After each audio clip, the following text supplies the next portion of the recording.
Hello everyone, how are you guys? Welcome to all in Sarita Balara classes. तो देखिए student, आपका इंतज़ार ख़त्म होते हुए हम आज के जो हमारे आगे अभी पेपर है ये फिज़िकल एजुकेशन का पेपर है और इसके जनरल सेक्शन को हम विद आंसर के और विद बेस्ट आंसर के आज हम इसको सॉल्व करेंगे। तो चलिए स्टार्ट करते हैं अपने जनरल सेक्शन के जो हमारे 50 क्वेश्चन हैं उन 50 क्वेश्चंस को हम स्टार्ट करते हैं यहाँ पे। तो देखिए फर्स्ट क्वेश्चन हमारा है, विच हरियाणवी होस्टेड द तिरंगा at the 5th highest peak mount Meru of Africa. मतलब क्या अफ्रीका की 5वीं सबसे ऊंची चोटी माउंट मेरू पर किस हरियाणवी ने तिरंगा फहराया? तो इसका करेक्ट ऑप्शन यहाँ पे रहेगा रोहतास खिलेरी। ठीक है, मूव करते हैं नेक्स्ट क्वेश्चन पे। Who won India's first ever gold medal in wrestling at the Commonwealth game in 2010? Commonwealth games 2010 में किसने भारत के लिए सर्वप्रथम स्वर्ण पदक जीता? तो भाई जो 2010 में भारत के लिए स्वर्ण पदक जीता था कॉमनवेल्थ गेम्स के अंदर, वो जीता था गीता फोगाट ने। तो बी ऑप्शन यहाँ पे बिल्कुल करेक्ट है। नेक्स्ट क्वेश्चन पे मूव करते हैं। क्वेश्चन नंबर 3 क्या कहता है, who among the following is the first Urdu rajkavi of Haryanvi? निम्न में से कौन हरियाणा के प्रथम उर्दू राजकवि हैं? तो भाई ये आपको याद रखना है, करेक्ट ऑप्शन यहाँ पे रहेगा उदय भानु हंस। ठीक है, क्वेश्चन नंबर 4 है, where is Kotla hills located? Kotla hills कहाँ पे स्थित है ये हमें बताना है। तो जो कोटला हिल्स है ये हमारे मेवात जिले में है, नुहू जिले में है, जिसका नेम अब चेंज हो गया है। तो डी ऑप्शन करेक्ट रहेगा। क्वेश्चन नंबर 5 है, according to the latest state of forest report 2021 the forest cover in Haryana is how much percentage of state geographical area? तो मतलब हमें अपना हरियाणा का पूरे एक भौगोलिक क्षेत्रफल का कितना हमारे हरियाणा के अंदर है उसका प्रतिशत हमें बताना है। तो यहाँ पे जो 5th क्वेश्चन है, 5th का करेक्ट आंसर रहेगा यहाँ पे 3.63%। नेक्स्ट क्वेश्चन पे मूव करते हैं। Which of the following statement are correct about the high court of Punjab और हरियाणा? पंजाब और हरियाणा हाई कोर्ट के जो बारे में जो स्टेटमेंट है उनमें से कौन सी करेक्ट है? तो देखिए भाई यहाँ पे हमारा फर्स्ट, सेकंड और third, there are total 56 judges in the High Court. Ravi Shankar Jha is the Chief Justice of Punjab and Haryana High Court and the court building is designed by Lee Corbusier. तो ये तीनों ही statement हमारी correct है, तो D option हमारा यहाँ पे सही रहेगा। क्वेश्चन नंबर 7 पे मूव करते हैं। Who is the constitutional head of the state government? State government का कॉन्स्टिट्यूशनल हेड कौन होता है? संवैधानिक प्रमुख कौन होता है? तो यहाँ पे करेक्ट ऑप्शन रहेगा ऑप्शन नंबर ए, गवर्नर, हमारा राज्यपाल। नेक्स्ट देखिए, हरियाणा राज्य सरकार द्वारा प्रारंभ की गई संत शिक्षा रविदास सहायता योजना यह किसके लिए है? तो ये बताना है हमें। तो यहाँ पे करेक्ट ऑप्शन रहेगा भाई नन ऑफ द अबव, इनमें से कोई भी नहीं। ठीक है, 8th का हमारा करेक्ट ऑप्शन रहेगा option D. Where is Haryana's first community reserve site located? Haryana का प्रथम सामुदायिक रिजर्व साइट कहाँ स्थित है ये हमें बताना है। तो ये रहेगा खलीलपुर गांव में, खलीलपुर विलेज के अंदर। क्वेश्चन नंबर 10 पे मूव करते हैं। In which district is the Chaitra Chaudas fair held? मतलब चैत्र चौदस का जो मेला लगता है वह किस जिले में लगता है? तो यह करेक्ट ऑप्शन रहेगा सी, कुरुक्षेत्र के अंदर। क्वेश्चन नंबर 11 पे मूव करते हैं। Which of the following folk dance belong to the state of Haryana?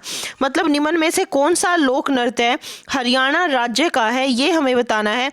तो जो धमाल है ये हरियाणा राज्य से belong करता है। क्वेश्चन नंबर 12 पे मूव करते हैं भाई। मनोहर ज्योति योजना हरियाणा सरकार की एक योजना है, तो इस योजना के बारे में हमें बताना है। जो ये योजना लागू हुई थी ये हुई थी for making solar home system, मतलब घरेलू सौर ऊर्जा बनाने के लिए। तो 12th का हमारा सी ऑप्शन करेक्ट रहेगा। नेक्स्ट देखिए, हरियाणा मेरी फसल मेरा ब्यौरा प्रोवाइड, इससे हमें क्या पता चलता है? क्या ये हमें बताता है?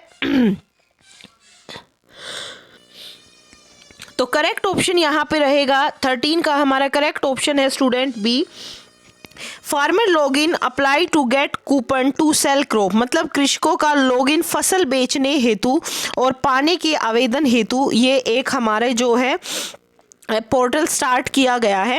नेक्स्ट क्वेश्चन पे मूव करते हैं। Question number 14, which of the following is a mineral found only in Kalyana village of district Bhiwani in India, मतलब इनमें से एक ऐसा खनिज पदार्थ है जो भारत के सिर्फ जिला भिवानी के गांव कल्याणा में पाए जाता है। तो वो जो है भाई यहाँ पे हमारा करेक्ट ऑप्शन रहेगा सी, हिलता हुआ पत्थर, मूविंग स्टोन। क्वेश्चन नंबर 15 पे मूव करते हैं। In which of the following district of Haryana is Swami Omanand Saraswati museum located, तो जो ये हमारा लोकेटेड है भाई ये हरियाणा के झज्जर जिले में है। All of the following are the tehsil of Rewari, इनमें से जो तीन है वो चार है वो तहसील है रेवाड़ी की, एक को छोड़ के, तो वो हमें बताना है। तो जो हमारी नूहू है, नू जो है भाई वो एक जिला है, सभी को पता है, तो ये कोई रेवाड़ी की तहसील नहीं है। क्वेश्चन नंबर 17 है, when did the biomass plant start in Haryana, Haryana में बायोमास जो प्लांट है वो कब स्टार्ट हुआ, तो ये हमारा 2013 के अंदर स्टार्ट हुआ था। नेक्स्ट है, एक साइन हमें दिया गया है और हमसे पूछा गया है कि ये जो साइन है ये क्या रिप्रेजेंट करता है, तो ये बताता है भाई जो ओवरटेकिंग है वो प्रोहिबिटेड है, ओवरटेक करना निषिद्ध है, बैन है। MAV स्टैंड फॉर, MAV की फुल फॉर्म हमें बतानी है, ये रहेगा मोटर व्हीकल एक्ट, जो कि हमारा 1988 से बिलोंग करता है। क्वेश्चन नंबर 20 पे मूव करते हैं। Student, you should know the dash of the vehicle you are going to drive, आप जिस वाहन को चला रहे हैं उसका क्या आपको पता होना चाहिए, उसके बारे में क्या नॉलेज आपको होनी चाहिए, तो करेक्ट ऑप्शन यहाँ पे रहेगा ऑप्शन बी, ट्रैफिक सिग्नल्स के बारे में और रूल्स के बारे में। सिग्नल ऑफ 50 शो, एक 50 भाई हमें ऐसे सर्कल में 50 दे दिया गया है, तो हमसे पूछा गया है कि जो ये 50 है ये क्या शो करता है, ये बताता है कि ड्राइव द व्हीकल, आप जिस व्हीकल को ड्राइव करेंगे उसकी जो स्पीड लिमिट रहेगी वो 50 किलोमीटर प्रति घंटा से ऊपर नहीं जानी चाहिए, मतलब उससे ऊपर आप एक्सीड नहीं करेंगे डिस्टेंस को, मतलब जो जिस गति से आप चला रहे हैं उस गति को आपको 50 किलोमीटर पर आवर तक मेंटेन करके रखना है। ट्रैफिक सिग्नल लाइट है, कौन कौन से कलर होते हैं वो एक सीक्वेंस वाइज आपको यहाँ पे बताने हैं, जो कि हमने थ्योरी क्लासेस में भी किए थे। तो यहाँ करेक्ट ऑप्शन रहेगा रेड, ग्रीन और येलो, ये एक सीक्वेंस में आपको याद रखने हैं।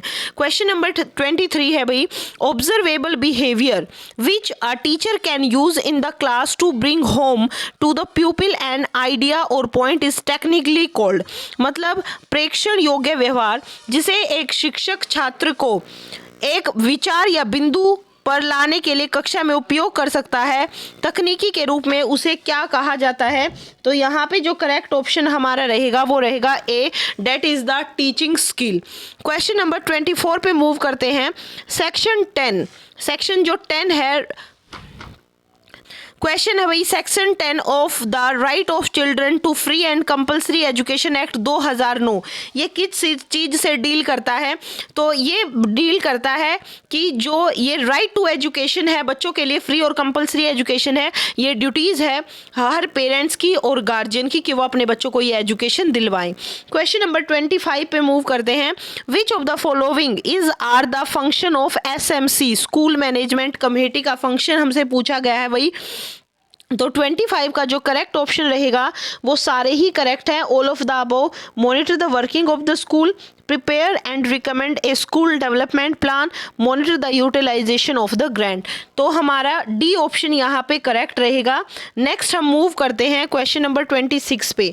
According to an old Chinese proverb a dash is worth 10,000 word, मतलब एक पुरानी कहावत के अनुसार एक डैश हजारों शब्दों से बेहतर है, तो ये क्या रहेगा, जो एक पिक्चर है ना तो वो हजारों शब्दों से बेहतर है, एक तस्वीर के बारे में यहाँ बात हुई है। टीचिंग इज टू इम्पार्ट, मतलब शिक्षण क्या है, शिक्षण क्या इम्पार्ट करता है, तो ये बहुत ईजी क्वेश्चन है। 27 का डी रहेगा, नॉलेज हमें मिलती है understanding skill, all of these, D is the correct option. Which of the following is not an educational committee, कुछ कमेटी के नाम हमें गिवन है और पूछा है कि इनमें से एजुकेशनल कमेटी कौन सी नहीं है, तो जो अशोक मेहता कमेटी है ये एक एजुकेशनल कमेटी नहीं है। 29 पे मूव करते हैं। Which of the following perspective on school leadership focus on empowering teacher to take leadership role, तो देखिए यहाँ पे जो करेक्ट ऑप्शन रहेगा वो मेरे अकॉर्डिंग मैं मानती हूँ कि यहाँ पे करेक्ट ऑप्शन रहेगा भाई सी। एक बार दोबारा देख लेते हैं। विद्यालय नेतृत्व पर निम्न में से कौन सा प्रेक्षण नेतृत्व की भूमिका निभाने के लिए शिक्षकों को सशक्त बनाने पर, बिल्कुल यहाँ पे ट्रांसफॉर्मेशनल लीडरशिप रहेगा।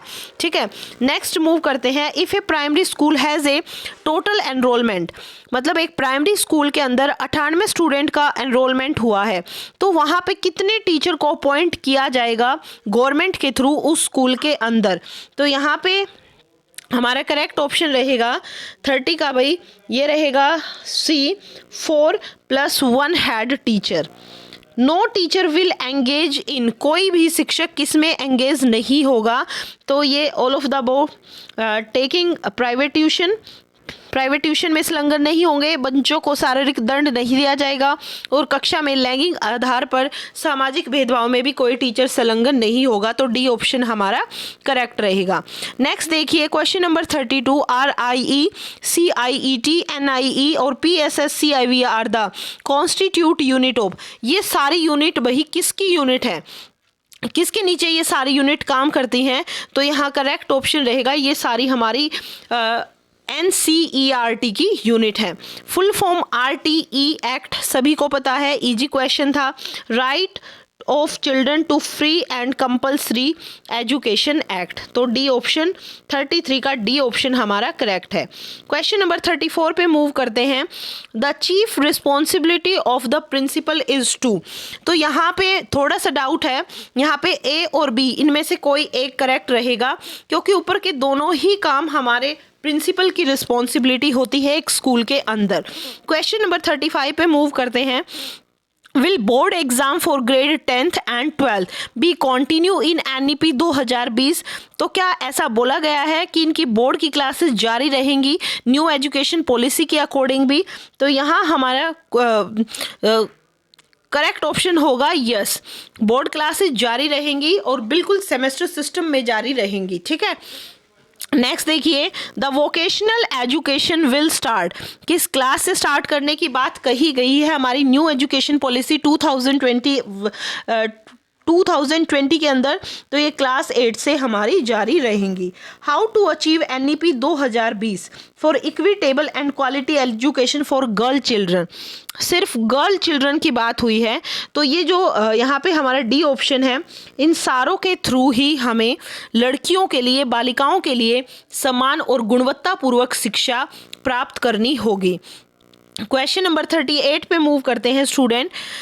विच of the following is a useful biological indicator of sulphur dioxide pollution, मतलब एक बायोलॉजिकल इंडिकेटर का नाम बताना है जो हमें ये बता पाए कि यहाँ पे सल्फर डाइऑक्साइड पोल्यूशन है, तो यहाँ करेक्ट ऑप्शन डी रहेगा 38, correct answer D lichen. Next is negative effect बताना है हमें किसका, नॉइस पोल्यूशन का, कि अगर हम अपने ईयर को एक्सपोज करते हैं नॉइस पोल्यूशन से लंबे टाइम तक तो क्या नेगेटिव इफेक्ट हमारी बॉडी पे आएगा। ये तीनों पॉजिटिव हैं, और जो टिनिटस है इससे क्या होता रहता है, हमारे कानों में ना ऐसे वाइब्रेशन ही चलती रहती हैं, जैसे वाइब्रेशन हमारे कानों में हो रही है, तो ये एक नेगेटिव इफेक्ट है। Question, this layer 40, this layer keep us not too hot in the summer, ये जो लेयर है ना तो हमें गर्मी में ज़्यादा गर्म और ना ही सर्दी में हमें ज़्यादा सर्दी महसूस होती है, तो साइंटिस्ट कॉल दिस, साइंटिस्ट इसको क्या बोलते हैं, ये हमारा ग्रीन हाउस इफेक्ट रहेगा, क्योंकि ओजोन लेयर से अल्ट्रावायलेट रेडिएशन पास होकर अर्थ सरफेस के अंदर आती हैं और वो रिफ्लेक्ट बैक होकर नहीं जा पाती। ठीक है, तो उसकी वजह से एक ग्रीन हाउस इफेक्ट होता है जो हमें सर्दियों में कम सर्दी लगती है, जिसकी वजह से, और गर्मियों में कम गर्मी हमें महसूस होती है, लेकिन due to ozone hole increase हो चुका है, तो अब इससे ग्लोबल वार्मिंग का खतरा बढ़ चुका है। क्वेश्चन नंबर 41 की बात करते हैं। Which of the following element is the critical limiting factor in the function of ecosphere because of its irretrievable loss in the ocean? तो यहाँ B ऑप्शन करेक्ट रहेगा 41 का B. Question number 42. Which of the following is the simplest and most common method used in the cities to dump the collected waste? तो यहाँ हमारा रहेगा landfill. C option correct रहेगा.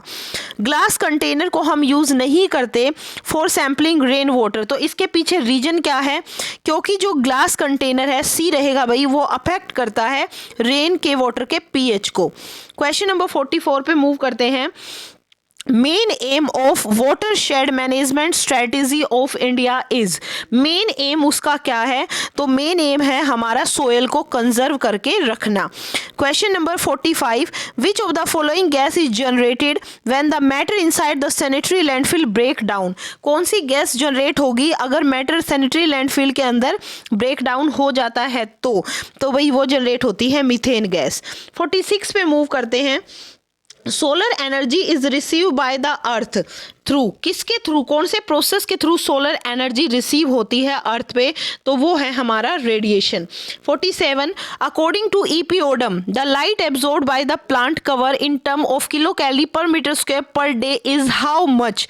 तो वो हमें बताना है. तो यहाँ पे जो करेक्ट ऑप्शन रहेगा भाई दैट इज ईपीओडम के अकॉर्डिंग हमें बताना है, क्योंकि इन्होंने ही उस कंसेप्ट को डिस्कवर किया था. तो यहाँ करेक्ट ऑप्शन रहेगा हमारा light absorb by the plant cover the term of kilo calorie per metre square per day. तो ये रहेगा हमारा option B. Next is in which of the following district of Haryana Jayanti archaeological museum is situated? तो ये जो museum है ये हमारा जींद के अंदर है. Option A is correct. Question 49 पे मूव करते हैं. Which district of Haryana was named after Shravan Kumar?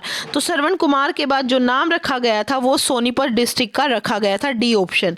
Question number 50 है. Where will the first atomic plant of north India be established? तो ये हुआ था हमारा गोरखपुर के अंदर. तो ये कुछ क्वेश्चन थे जो जनरल सेक्शन में पूछे गए थे और ये बिल्कुल करेक्ट आंसर की है. अगर आपको क्वेश्चन अच्छे लगते हैं और आंसर की आपको पसंद आई है तो आप चैनल को शेयर करें ज़्यादा से ज़्यादा अपने फ्रेंड्स के साथ, ताकि भी उनको भी अपने मार्क्स कैलकुलेशन के लिए इजी हो जाए.